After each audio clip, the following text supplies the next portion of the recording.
Salut les petits clous, vous connaissez sûrement l'histoire de Noé, du déluge, des anges, du paradis, bref, tout le folklore de la Bible. Mais ce que vous ne savez peut-être pas, c'est qu'il existe une version alternative de cette histoire, bien plus étrange, bien plus sombre et surtout, un petit peu censurée. Un récit qui commence par une invasion céleste, des anges désobéissants, des géants dévoreurs d'humanité, des secrets cosmiques et un homme, un seul, qui va tout voir, tout écrire et tout transmettre. Cet homme, c'est Enoch. Osez me dire qu'on n'a pas le début d'un scénario d'un film Avengers là. On va parcourir tous les chapitres des écrits d'Enoch pour voir ce que le bougre a à nous raconter. Alors installez-vous confortablement, il y a peut-être de la révélation dans l'air. Avant de démarrer, si vous aimez ce genre de vidéo, je vous invite à participer au financement de la chaîne sur Tipeee, à hauteur de ce que vous pouvez et si vous le voulez, bien évidemment. Ne vous sentez pas obligé. Merci à tous ceux qui participent déjà et c'est parti pour les livres d'Enoch.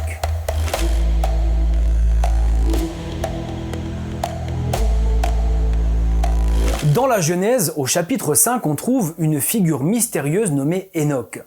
Il est l'arrière-grand-père de Noé, un patriarche de la lignée de Seth. Ce qui le distingue des autres personnages de cette généalogie, c'est cette phrase intrigante. Enoch marcha avec Dieu, puis il ne fut plus, parce que Dieu le prit. Contrairement aux autres patriarches dont la vie se termine par une mort classique, Enoch est littéralement pris par Dieu. Pas de tombe, pas de sépulture, même pas un petit pot de départ avec un cake aux olives, rien du tout, que dalle. Ce départ énigmatique a suscité de nombreuses spéculations et interprétations, notamment dans les milieux apocalyptiques et ésotériques du judaïsme ancien.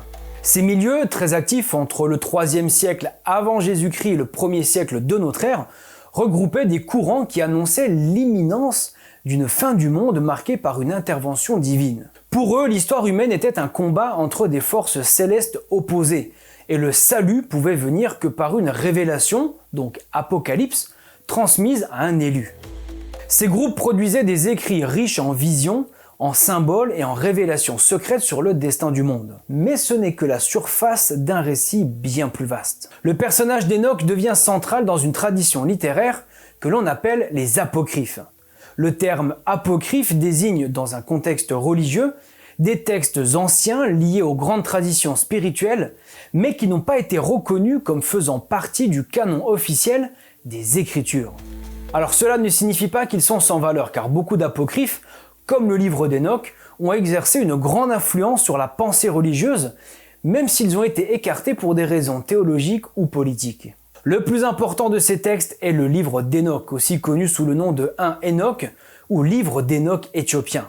Il ne s'agit pas d'un seul livre, mais d'un recueil de 5 grandes sections.